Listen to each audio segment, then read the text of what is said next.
Itu juga masuk dalamnya. Jadi tidak boleh menunda-nunda amal tersebut. Apalagi kita tidak tahu kapan fitnah itu datang, ujian itu datang, membuat akhirnya kita tidak punya kesempatan untuk beramal saleh. Alhamdulillah, tidak pernah berhenti lisan kita memuji dan memuja Allah atas segala nikmat yang Allah limpahkan kepada kita. Kita akan masuk pada malam ini sebuah judul yang mungkin dianggap sederhana oleh sebagian orang, tapi masuk dalam kategori dosa besar. Sepertinya masih banyak teman-teman di luar bisa merapat lagi. Jadi duduknya jangan saf sholat tapi saf ta'lim. Bisa rapat-rapat. Ini perlu saya pakai bahasa Arab supaya bergerak atau gimana deh? Ya, rapat-rapat ikhwah sekalian. Masya Allah, banyak banget yang tobat ini ya.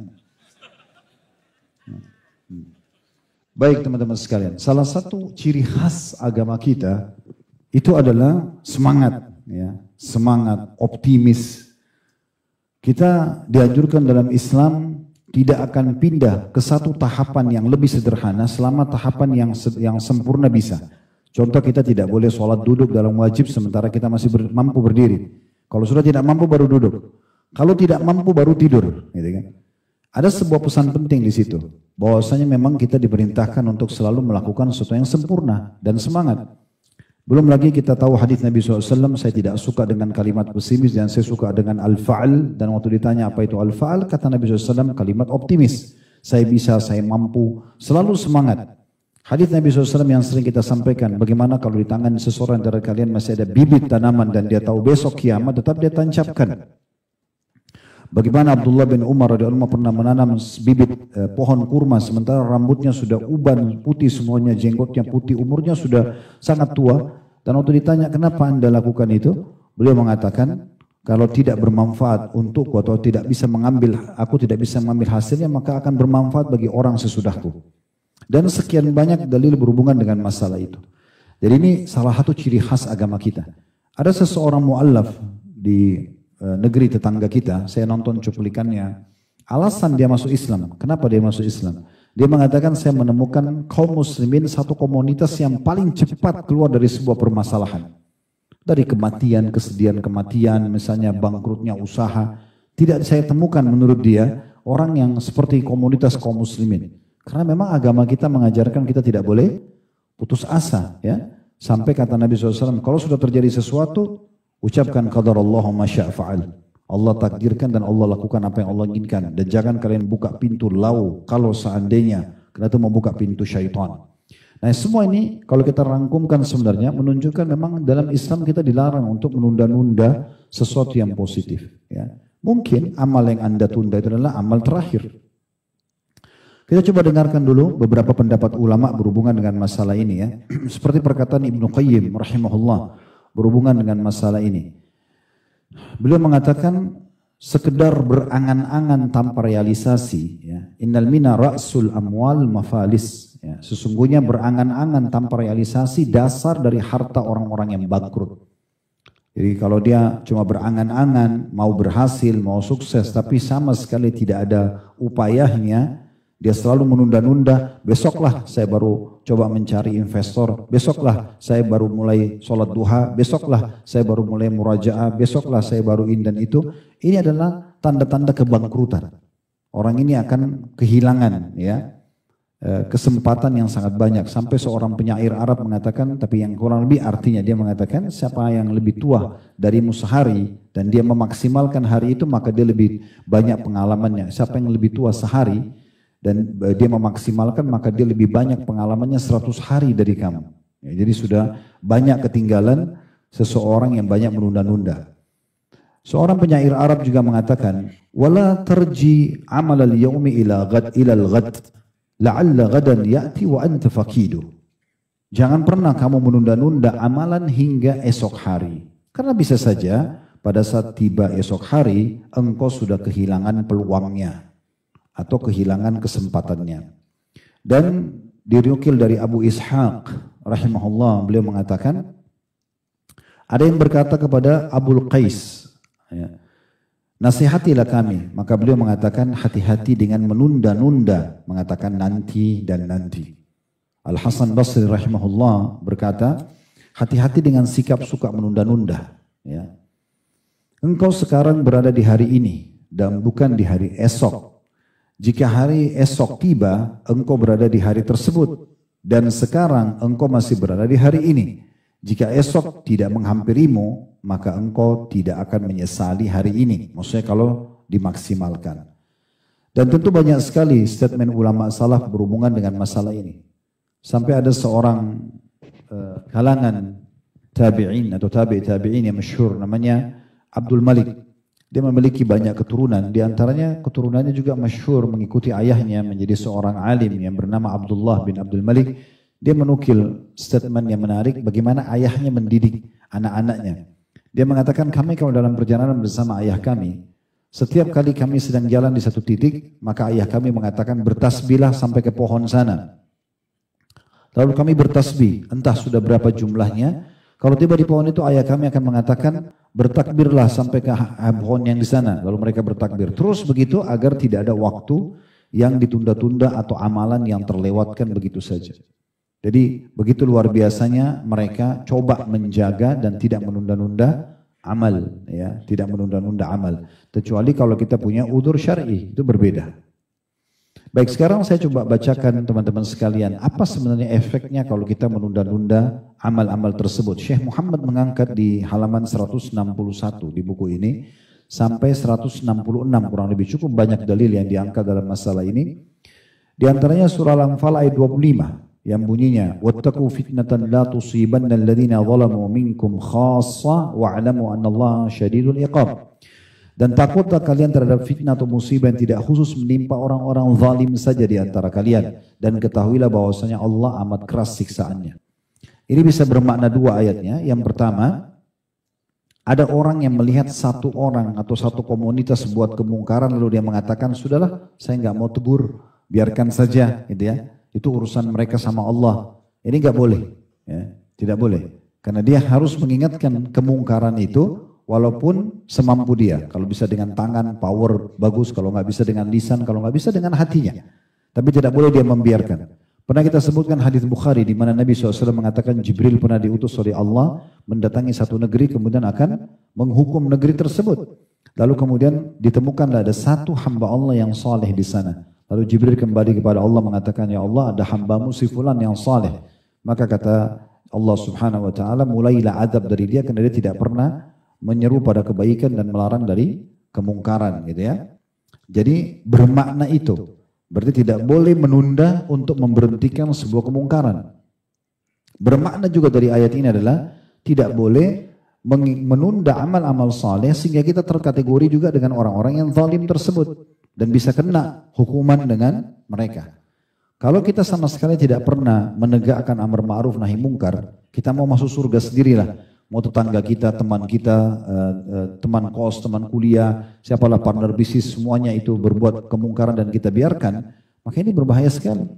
Hadits muttafaqun alaih disebutkan, kata Nabi SAW, ya, kalau Allah mendatangkan satu hukuman kepada satu kaum, ya, maka Allah binasakan semua orang yang berimannya dan orang yang kesalahnya, ya, orang fasik atau orang kafirnya, lalu Allah akan bangkitkan nanti sesuai dengan amal mereka.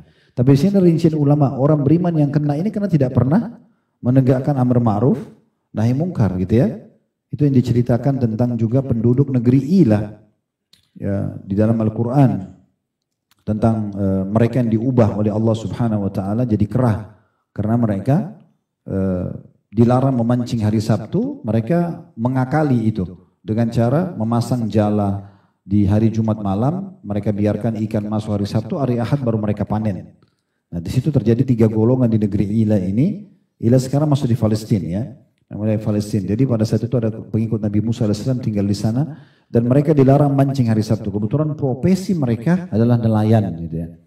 Maka Allah Subhanahu Wa Taala uji mereka. Hari Sabtu itu justru ikan-ikan pada datang tanpa mereka harus pergi ke tengah lautan untuk mencarinya. Bahkan sangat mudah untuk dijangkau oleh tangan-tangan mereka. Pada saat itu ada orang yang nakal nih, mereka tidak mau dengar peraturan syariat Allah, maka mereka taruh jala hari Jumat, mereka bilang kami nggak mancing kok hari Sabtu, tapi ikan-ikan itu sudah masuk di jala mereka dan mereka panen hari Ahad. Ada golongan kedua, orang-orang beriman yang mengingatkan, ya, nggak boleh, ini dilarang. Jadi ada satu yang melakukan pelanggaran, yang satu mengingatkan. Ada golongan ketiga Dia tidak mengingatkan golongan pertama yang melanggar, tapi dia mengingatkan golongan kedua. Ya, mengatakan untuk apa kalian ingatkan orang-orang yang berbuat kemungkaran itu? Biarkan saja itu urusan mereka sama Allah. Nah, karena mereka justru mau menghadang orang yang menegakkan amar ma'ruf nahi mungkar di saat datang hukuman Allah Subhanahu wa taala. Golongan pertama sama ketiga, dua-duanya kena kutukan ya pada saat itu. Kemudian diangkat juga firman Allah SWT surah Al-An'am ayat 65 yang bunyinya qul huwal qadiru ala yab'atsa 'alaikum 'adzaban min fawqikum aw min tahti arjulikum aw yalbisakum syi'an wa yudhiqa ba'dakum ba'sa ba'd unzur kaifa nusarrifu al-ayati la'allahum yafqahun. Katakan hai Muhammad, dialah yang berkuasa untuk mengirimkan azab kepada kalian dari atas kalian atau dari bawah kaki kalian, atau dia mencampurkan kalian dalam golongan-golongan yang saling bertentangan dan merasakan kepada sebagian kalian keganasan sebagian yang lainnya. Perhatikanlah betapa kami mendatangkan tanda-tanda kebesaran kami silih berganti agar mereka memahaminya. Makna ayat ini ya, yang bisa kita ambil korelasinya dengan bahasan kita adalah kalau kalian terus menunda-nunda amal saleh sehingga kalian lalai, apalagi terus dalam perbuatan dosa, maka setiap saat bisa saja hukuman Allah datang. Nah, kasus menunda-nunda tadi. Ya. Kemudian beliau menguatkan ini dengan riwayat Ibnu Amr radhiyallahu anhum ajma'in. Dia berkata, kami bersama Rasulullah SAW dalam sebuah perjalanan. Kemudian kami singgah di sebuah tempat. Di antara kami ada yang memperbaiki kemahnya, ada di antara kami yang berlomba memanah, dan ada di antara kami yang berada di atas kendaraannya. Lalu penyeru Rasulullah SAW pun menyeru hadirilah salat yang mengumpulkan atau salatul jami'ah. Kemudian kami berkumpul kepada Rasulullah SAW dan beliau bersabda dalam sebuah hadis yang sedikit agak panjang, wa innahu lam yakun nabiyyun qabli illa kana haqqan alaihi ay yadulla ummatahu ala khairin ma ya'lamuhu lahum wa yunzirahum syarra ma ya'lamuhu lahum. Wa inna ummatakum hadhi ju'ila aqibatuha fi awwaliha wa sayusibu akhiraha bala'un wa umurun tunkirunaha wa taji'ul fitnatu fayuraffiqu ba'duha ba'dan wa taji'ul fitna fayaqulul mu'min hadhihi muhlakati thumma tankashifu wa taji'ul fitnatu fayaqulul mu'min hadhihi ومن أحب أن يزهزه عن النار ويدخل الجنة فلتأتي منيته وهو يؤمن بالله واليوم الآخر وليأتي إلى الناس الذي يحب أن يؤتى إليه ومن بايع إماما فأعطاه صفقة يده وثمرة قلبه فليطعه إن استطاع فإن جاء آخر ينازعه فاضربوا عنق الآخر رواه المسلم. Terjemahnya, sesungguhnya tidak ada seorang nabi pun sebelumku, melainkan kewajibannya untuk menunjukkan umatnya kepada kebaikan yang dia ketahui untuk mereka, dan memperingatkan mereka kejelekan yang dia ketahui untuk mereka, agar tidak terjerumus. Sesungguhnya umat kalian dijadikan keselamatannya pada awalnya, dan akhirnya akan ditimpa bala atau ujian dan perkara-perkara yang kalian ingkari. Akan datang satu fitnah, sehingga sebagiannya saling menaiki sebagian yang lainnya, yang sesudahnya akan menjadikan sebagian fitnah yang lain terasa ringan. Lalu datanglah fitnah, kemudian seseorang mukmin berkata, mungkin ini kebinasaanku. Kemudian fitnah itu terangkat dan fitnah yang lain pun datang. Lalu mukmin berkata lagi, mungkin ini atau ini. Maka barang siapa yang suka untuk dijauhkan dari neraka dan dimasukkan ke dalam surga, hendaklah dia didatangi oleh kematian dalam keadaan dia beriman kepada Allah dan hari akhir. Dan hendaklah dia mendatangi orang-orang yang Allah suka untuk didatangi kepadanya, maksudnya dengan cara baik. Barang siapa yang membaiat seorang imam, maka berikanlah kepadanya telapak tangannya dan buah hatinya atau sumpah yang murni. Dan taatilah dia jika dia mampu. Jika datang orang lain menyelisihi pemimpin atau imam tersebut, maka penggallah leher orang itu. Hadis ini diriwayatkan oleh Imam Muslim.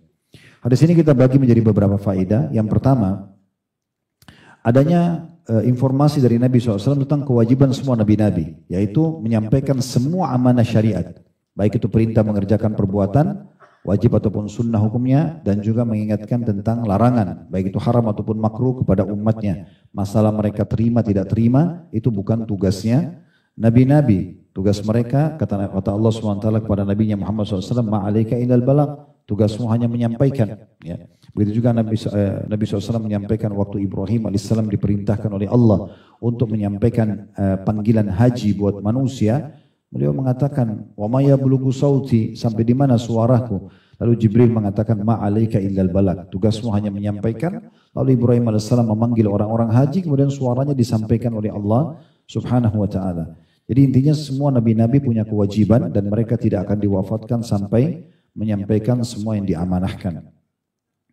Pelajaran yang kedua yang bisa diambil adalah bagaimana Allah Subhanahu wa taala menjadikan keselamatan umat ini seluruhnya di awalnya. Maksudnya keselamatan dari segala macam penyimpangan karena keberadaan Nabi sallallahu alaihi wasallam, ya. Kemudian keberadaan para sahabat ridwanullahi alaihim. Nah, ini generasi-generasi awal, bahkan disebutkan ada 3 generasi emas Islam. Generasi Nabi SAW yaitu para sahabat, generasi yang sama sahabat tabi'in, generasi yang hidup sama tabi'in yaitu tabi'in.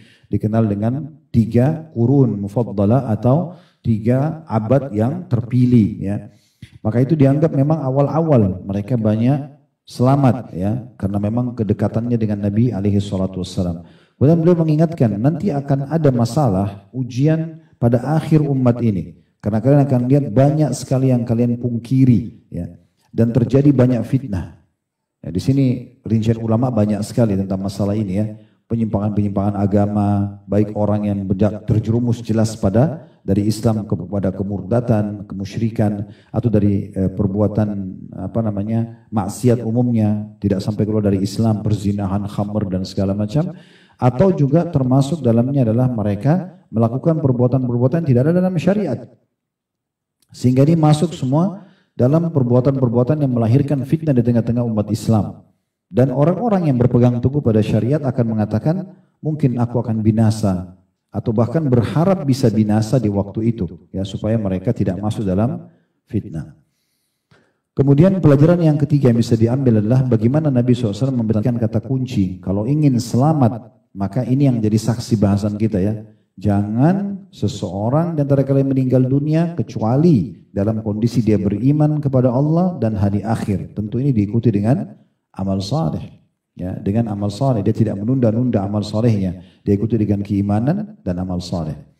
Dan yang terakhir yang bisa diambil adalah adanya perintah untuk patuh kepada pemimpin yang sudah resmi, ya, dan tidak boleh memberontak, tidak boleh, ya, mengganggu. Bahkan dianjurkan di sini sebagai bagian keimanan kita memberikan ketulusan hati, mendoakan kebaikan. Dan kalau ada orang yang berusaha memberontak, justru yang memberontak itu yang diperangi. Nah, ini yang diambil daripada hadis ini. Tapi saksi bahasan kita adalah siapa yang ingin beriman, meninggal dalam kondisi nanti selamat di akhirat, masuk ke dalam surga, selamat dari neraka, dia harus meninggal dalam kondisi beriman kepada Allah dan juga hari akhir, artinya memperbanyak amal solehnya. Dari selanjutnya yang mengingatkan kepada kita juga tidak boleh menunda-nunda amal yang diangkat oleh penulis adalah hadis riwayat Muslim. Dari hadis Abu Hurairah radhiyallahu anhu secara marfu' atau sampai kepada Nabi SAW, badiru bil amali fitanan ka qita'il lailil mudlim yusbihu ar-rajulu mu'minan wa yumsihu kafira wa aw yumsi mu'minan wa yusbihu kafira yabi'u dinahu bi 'aradin minad dunya. Bersegeralah dengan beramal, ya, amal-amal saleh, atau kerjakanlah amal-amal saleh itu sebelum muncul fitnah-fitnah, ya, halangan-halangan seperti potongan-potongan malam yang gelap. Maksudnya tidak jelas bagi sana seorang, ya, dia ini benar atau ini salah, gitu, ya. Di mana seseorang pada pagi hari beriman, kemudian pada pagi hari beriman, kemudian pada sore hari dia menjadi kafir. Atau pada sore hari dia beriman, pada pagi harinya dia menjadi kafir. Jadi dia bisa beriman di pagi hari, sore kafir, atau sore dia beriman, paginya menjadi kafir. Itu semua alasannya karena menjual agamanya demi sebuah bagian dari kepentingan dunia saja. Potongan hadis yang pertama, badiru bil amal, ya, segera beramal saleh. Ini berarti ada perintah untuk tidak menunda-nunda amal, ya.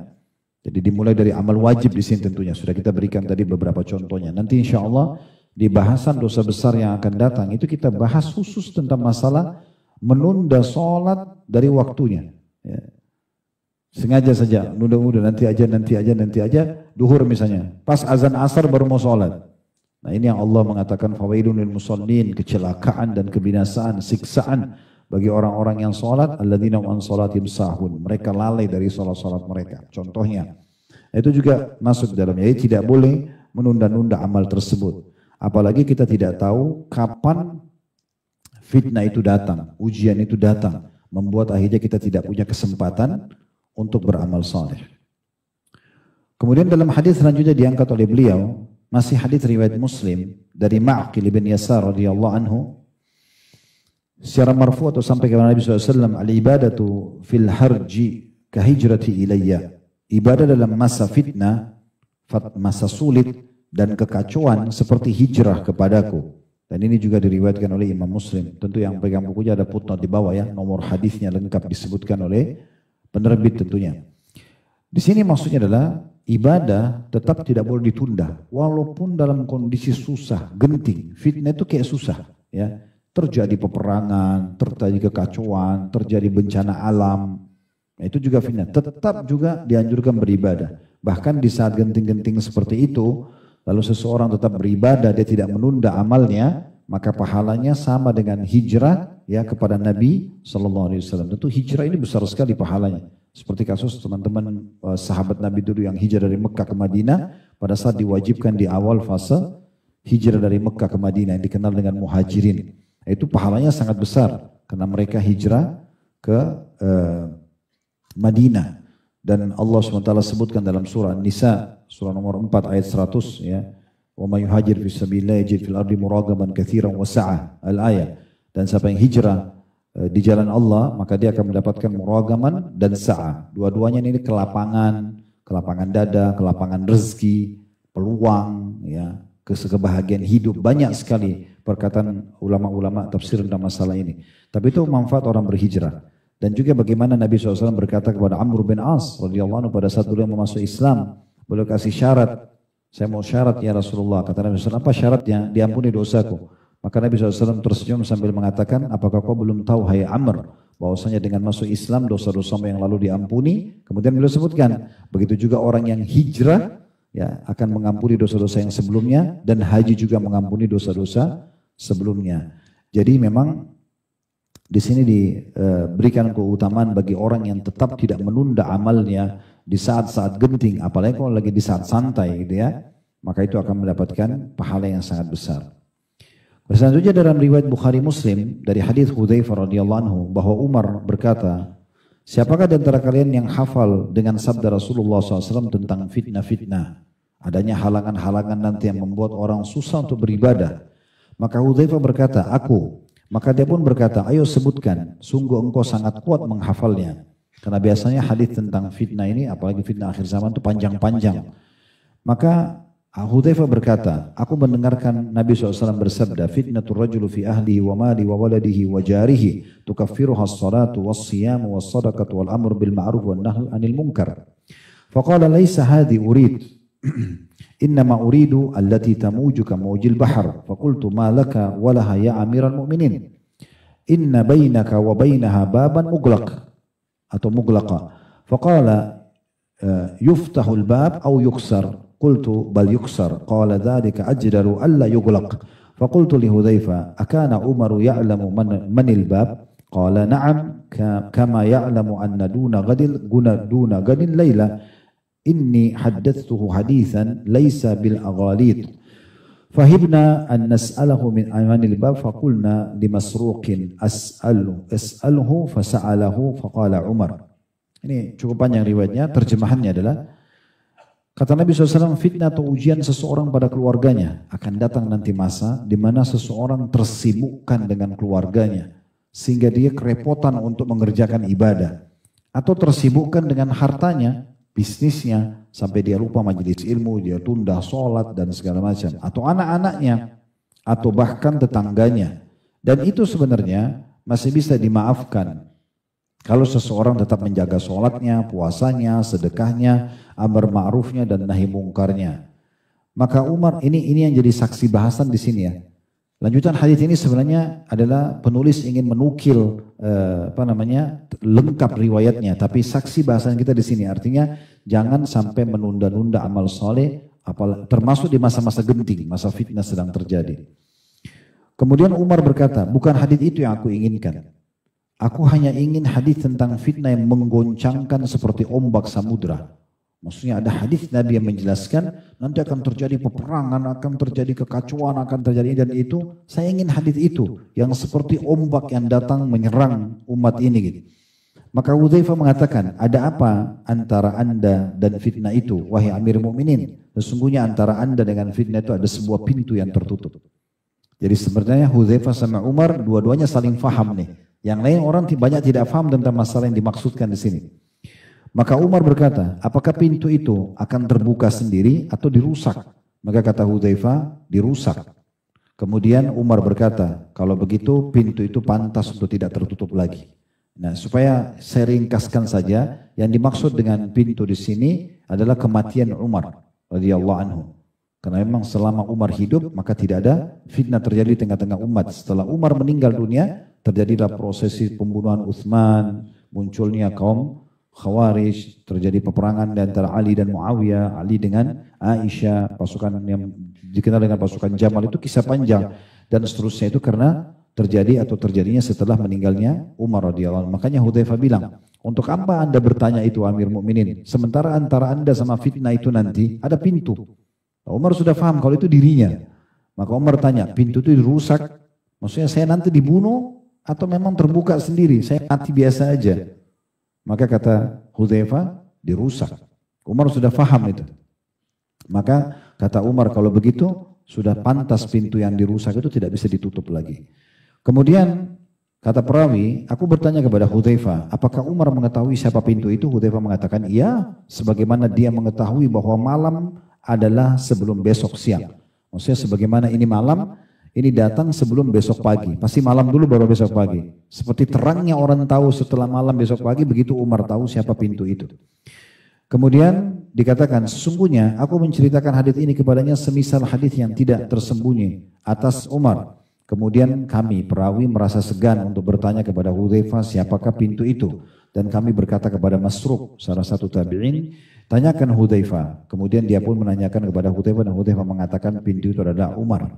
Tapi ini kisah yang terakhir tadi saya bilang panjang lebar, itu pelengkapan riwayat. Yang kita ingin titik beratkan, itu bersabda Nabi SAW, sungguhnya ya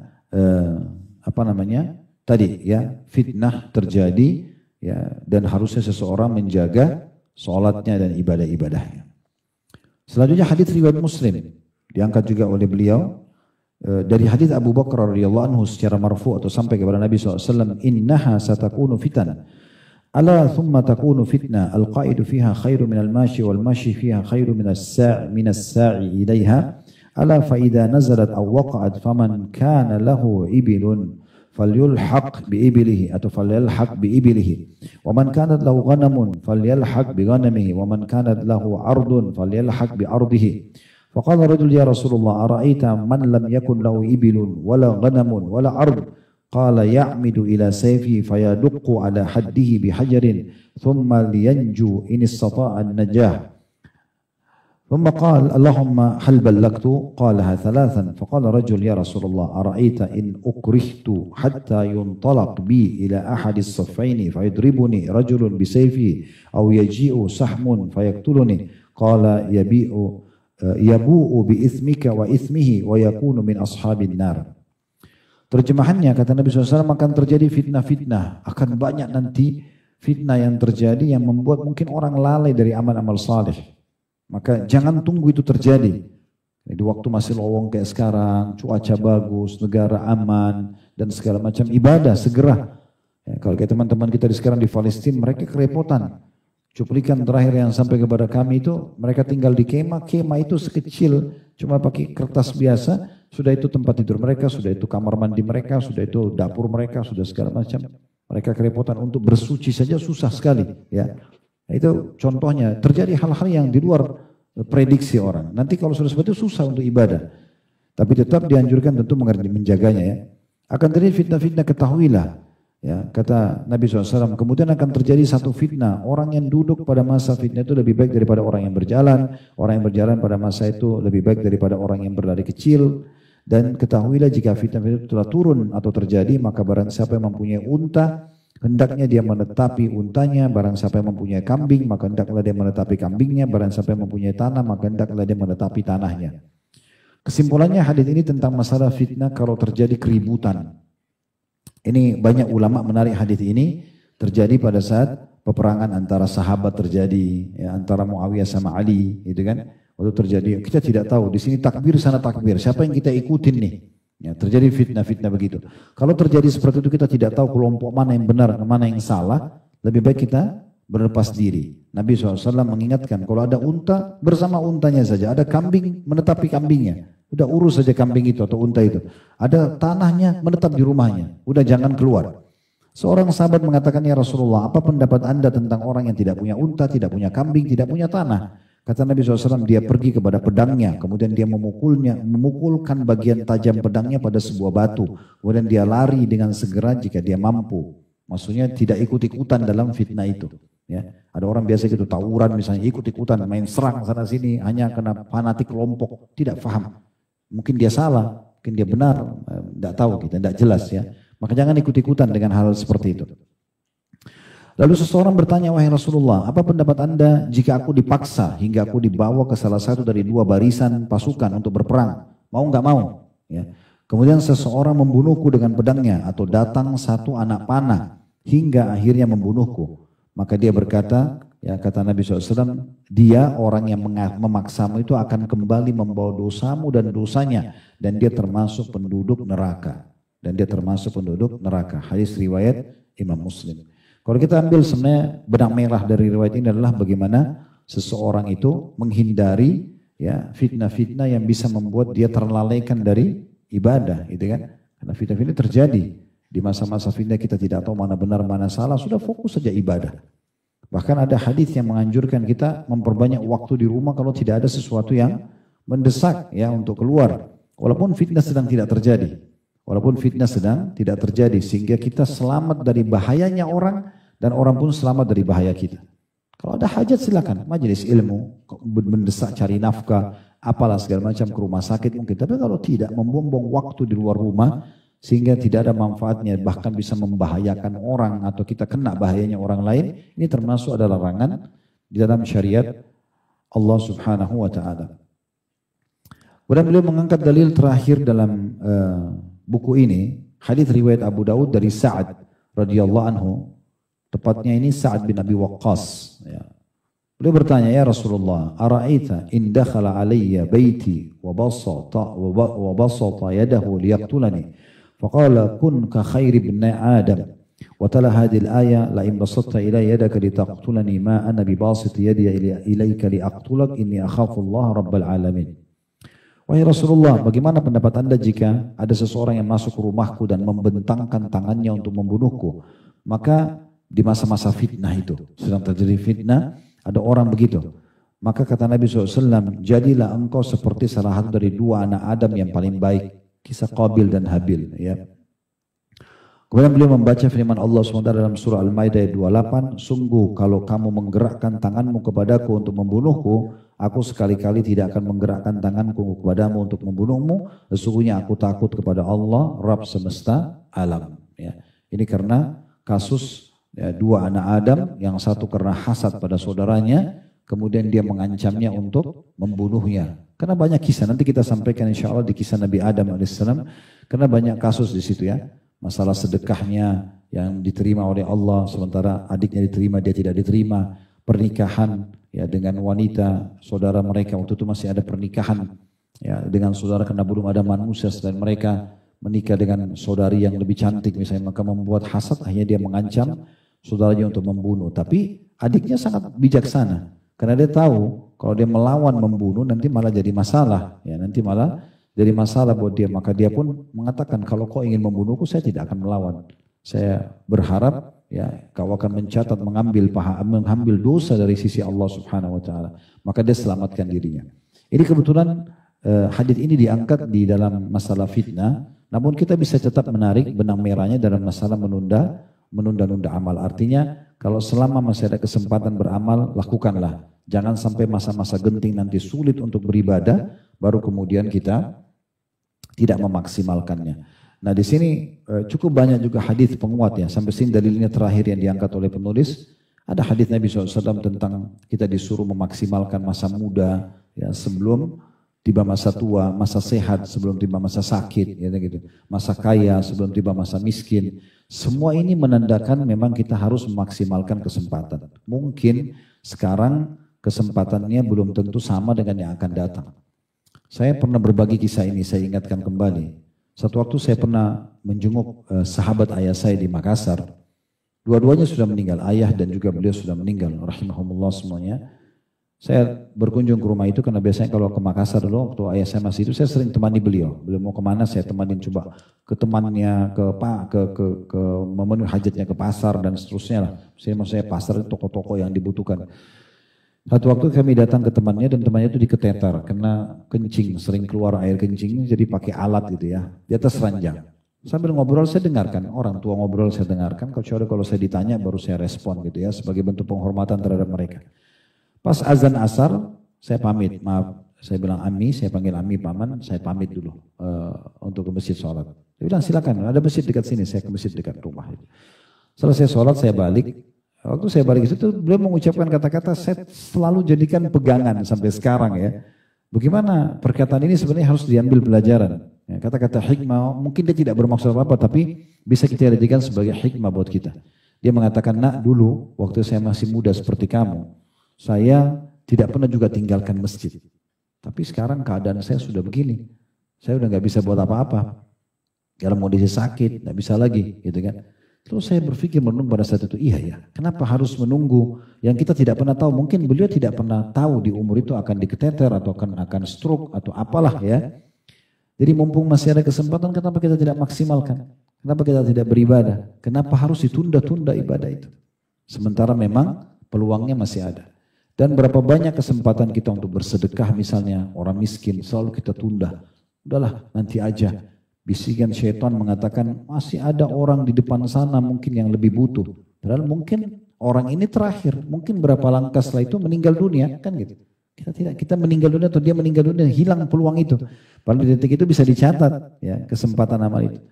Ini juga saya pernah berbagi cerita tapi saya ingatkan lagi karena sering saya jadikan pelajaran gitu. Banyak sekali peluang-peluang ibadah. Masalahnya ibadah ini kalau luput dari kita sekali, kita nggak bisa perbaikin ya. Kalau tadi misalnya sholat maghrib ini ada orang yang masbuk 1 rakaat. Mohon maaf ikhwah-ikhwat sekarang kalau memang kebetulan memang ada di antara anda yang seperti tadi karena saya tidak lihat di belakang. Tapi kalau misalnya ada yang luput 1 rakaat tadi, masbuk. Kemudian dia berharap bisa mendapatkan pahala dari awal takbiratul ihram pertama imam misalnya. Karena ada hadis Nabi SAW, siapa yang tidak ketinggalan 40 hari takbiratul ihram imam maka dia akan selamat dari kemunafikan dan api neraka, kan gitu. Maka dia berharap supaya kembali, nggak bisa.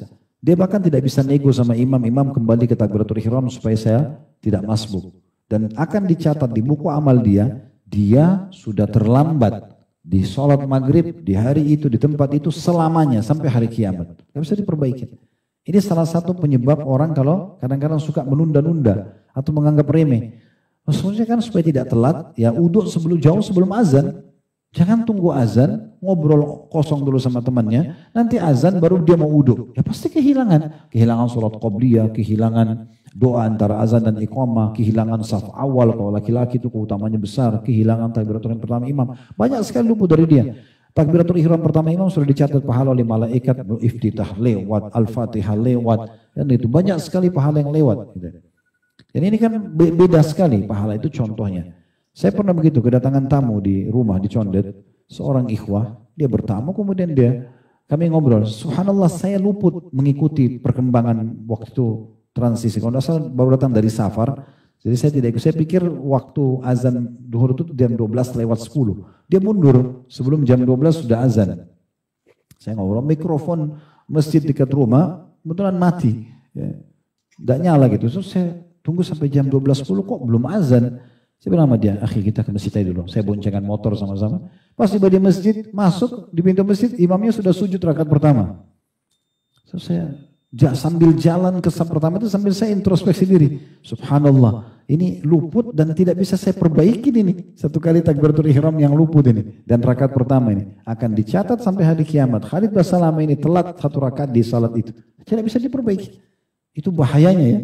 Sehingga harus lebih jeli lagi kita memperhatikan masalah ini. Sa'id bin Musayyib rahimahullah Kalau saya nukil lembar-lembaran hidup beliau itu luar biasa. Saking pekahnya peduli supaya jangan tertunda dari dia amal soleh. Sampai dia menceritakan saya tidak pernah. Bukan dari bab riya ya, tapi dia menceritakan pengalaman, dia mengatakan saya tidak pernah ketinggalan takbiratul ihram selama 40 tahun. Bukan 40 hari, 40 tahun. Dan dia mengatakan selama 40 tahun saya tidak pernah melihat kecuali pundak imam. Imam di sini dia di belakangnya 40 tahun. Imam Allah Akbar dia Allah Akbar. Jadi saking pekahnya dia menjaga ya, dan tidak menunda amal tersebut. Begitu juga dengan bab sedekah. Saya pernah keluar di kampung Melayu habis pengajian. Begitu selesai pengajian ada satu ibu gendong anaknya. Kelihatan memang orang miskin susah gitu. Azan, saya karena dengar azan pikiran saya sederhana, mau kejar sholat dulu di masjid itu. Lalu saya bilang sama ibu itu, nanti habis sholat ya bu ya. Dia diam saja, saya pergi. Habis sholat qabliyah, ba'diyah dan seterusnya, habis sholat duhur, saya pulang, kembali ke situ mau naik ke mobil, cari ibu itu sudah nggak ada. Tiba-tiba saya merasa bersalah, kenapa tadi saya nggak bantu orang ini ya? Saya naik mobil 3 kali mutar di lokasi yang sama, itu nggak ketemu ibu itu, nggak ada. Lalu saya menyesal, saya mengatakan subhanallah, memang berapa detik sih ngorek kantong, ambil uang kasih ke ibu itu?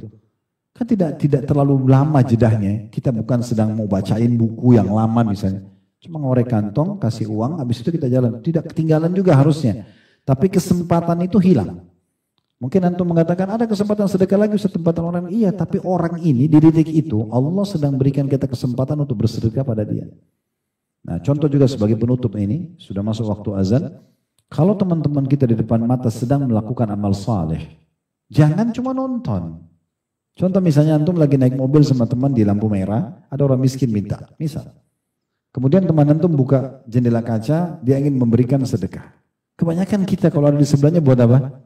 Berpikir, ya sudah, kan dia sudah bantu. Ya, dia sudah bantu, sudah dicatat sebagai amalnya. Antum bagaimana? Masa diwakili sama dia? Kan tidak mungkin. Artinya dia dicatat pahala, antum tidak. Harusnya antum kalau raih peluang, bagaimana antum mendahului dia meraih pahala? Oh itu orang miskin kita bantu yuk. Antum yang ajak dia supaya dia lebih dulu mau bersedekah, lalu antum titipin sekalian, tidak apa-apa. Nah itu benar. Kalau cuma nonton saja orang, ini apa gunanya? Atau juga berbangga-bangga dengan amal orang lain. Itu teman kos-kosan saya, luar biasa. Selalu sholat malam. Itu temanmu. Ibuku itu, wow, selalu muraja Al-Quran habis subuh. Ayahku gak pernah tinggalin sholat di berjamaah di masjid. Itu orang tuamu. Kamu mana ini? Gitu kan. Bangga dengan amal orang lain, gimana ceritanya? Makanya seorang penyair mengatakan, Laisal fata man yaqulu kana abi kada wa kada. Bukan seorang anak muda yang cerdas, bijaksana mengatakan dulu ayahku begini dan begitu. Itu ayahmu, gitu kan? Walakinal fata man yaqulu ha anadha. Tapi seorang yang cerdas yang mengatakan ini loh saya. Tunjukkan amal kita, gitu kan? Dan kesempatan sekali lagi amal soleh tidak terulang, maka jangan ditunda-tunda.